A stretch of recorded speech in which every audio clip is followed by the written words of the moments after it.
Hi friends, இன்றைக்கி என்ன செய்ய போகிறோம் அப்படின்னு சொல்லி பார்த்தீங்கன்னா ரொம்பவே ஈஸியான பூண்டு குழம்பு தான் செய்ய போகிறோம். இப்போ அதுக்கு நான் என்னென்ன பொருட்களை எடுத்திருக்கேன் அப்படின்னு சொல்லி பார்த்தீங்கன்னா, பூண்டு வந்து ஒரு 10 பல்லு பூண்டும் ஒரு மீடியம் சைஸ் வெங்காயமும் எடுத்திருக்கேன். அதை வந்து நல்லா இதில் வச்சு நல்லா கொஞ்சம் ஒன்றுமாக இந்த மாதிரி நுணுக்கி வச்சுருக்கேன். இந்த மாதிரி மசிச்சு வச்சுருக்கேன். நீங்கள் மிக்சியில் கூட போடுறதா இருந்தாலும் கொரன்னு நீங்கள் அரைச்சிக்கலாம். அதே மாதிரி இது வந்து எண்ணெயில் இந்த மாதிரி செஞ்சு போடும்போது நல்ல வாசனையாக நல்லாயிருக்கும்.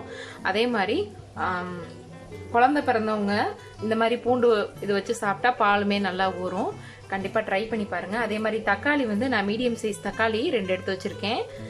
புளி வந்து நெல்லிக்காய் சைஸ் அளவு புளி ஊற வச்சுருக்கேன். இப்போ வந்து தாளிச்சுக்கலாம்.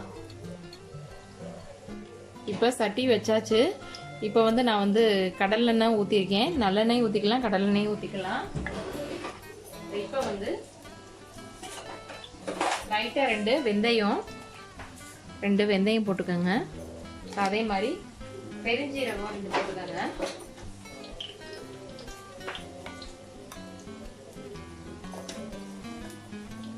இப்போ நம்ம நுணுக்கி வச்சுருக்க இந்த மசிச்சு வச்சுருக்க அந்த வெங்காயமும் வெள்ளைப்பூடையும் போட்டுடலாம்.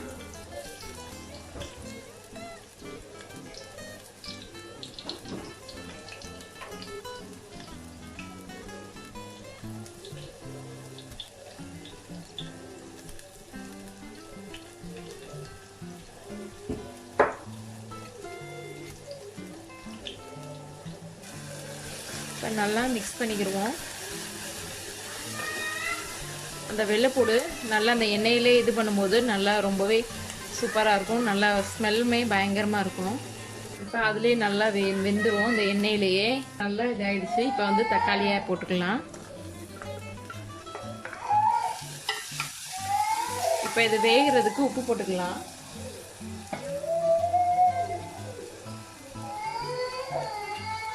இப்போ நீங்கள் தக்காளியில் புளிப்பு ஜாஸ்தியாக இருந்துச்சுன்னா நீங்கள் வந்து புளியை வந்து கொஞ்சம் கம்மி பண்ணிடுங்க. இப்போ தக்காளி நல்லாவே குக் ஆகிடுச்சு. ஸோ இங்கே பாருங்கள், நல்லா எப்போவுமே நல்லா இது எல்லாமே நல்லா வேக வச்சுருங்க. அப்போ தான் நல்லா டேஸ்ட்டாக இருக்கும். வெங்காயம், தக்காளி, வெள்ளைப்பூடி எதுவுமே தெரியல. ஸோ நல்லா குக் ஆகிடுச்சு. இப்போ வந்து மல்லித்தூள் ஆட் பண்ணிடலாம். இதில் நம்ம வேறு எந்த மசாலாவும் போடுறது கிடையாது. நீங்கள் புளிக்குழம்புக்கு யூஸ் பண்ணிங்க பார்த்தீங்களா, அது எந்த மசாலாவோ அது போட்டுக்கோங்க. நான் இது வந்து வெறும் மல்லித்தூள் புளிக்குழம்பு போடுறது. இதில் வந்து நான் வந்து ஒரு 2 ஸ்பூன் வந்து மல்லித்தூள் போட்டிருக்கேன். இப்போ இதை நல்லா கிளறி விட்டுக்கலாம் மசாலா வடை போகிற வரைக்கும்.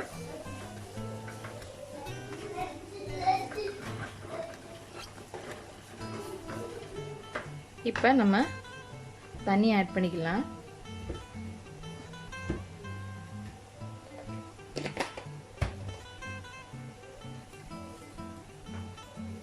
இப்போ கரைச்சி வச்சிருக்க புளியையும் ஆட் பண்ணிடலாம்.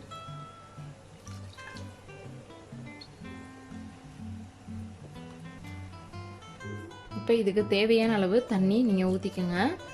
அதே மாதிரி இதுக்கு தேவையான அளவு உப்பும் போட்டுக்கோங்க. இது நல்லா கொதிக்கட்டும், மசால் வாடை எல்லாம் போகட்டும்.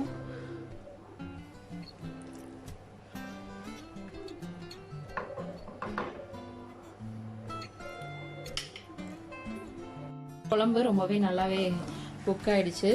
ஸோ இப்போ வந்து என்ன பண்ணுறீங்கன்னா, இப்போ இறக்க போகிற ஸ்டேஜில் இட்லி பொடி நம்ம வீட்டிலேயே நுணுக்கி வச்சுருக்கோம். ஸோ இட்லி பொடி தான் கடைசியாக நம்ம போட போகிறோம். நான் வந்து 1 ஸ்பூன் எடுத்திருக்கேன்.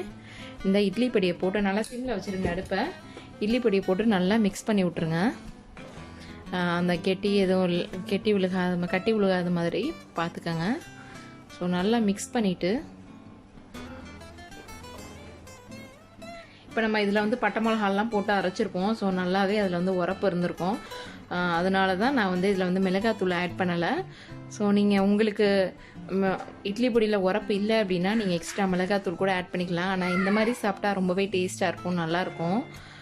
இந்த மாதிரி கெட்டி இல்லாமல் நல்லா கிண்டி விட்டுக்கோங்க. அப்புறம் நல்லெண்ணெய் இருந்துச்சுன்னா நீங்கள் நல்லெண்ணெய் ஊற்றிக்கோங்க. இப்போ நான் வந்து இதுக்கு மேலே நல்லெண்ணெய் ஊற்றினா இன்னுமே வாசனையாக ரொம்பவே சூப்பராக இருக்கும். நான் இப்போ வந்து அடுப்பை ஆஃப் பண்ணிட்டேன். அடுப்பை ஆஃப் பண்ண பிறகு நீங்கள் நல்லெண்ணெய் ஊற்றிக்கோங்க.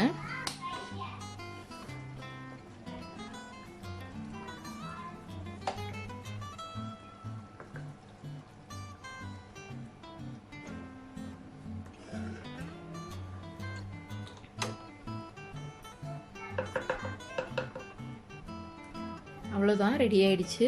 ஓகே ஃப்ரெண்ட்ஸ், ரெடி ஆயிடுச்சு. கண்டிப்பாக நீங்களும் இதை ட்ரை பண்ணி பாருங்கள். இந்த வீடியோ உங்களுக்கு பிடிச்சிருந்துச்சுன்னா லைக் பண்ணுங்கள், ஷேர் பண்ணுங்கள், கமெண்ட் பண்ணுங்கள், மறக்காமல் சப்ஸ்கிரைப் பண்ணுங்கள். தேங்க்யூ.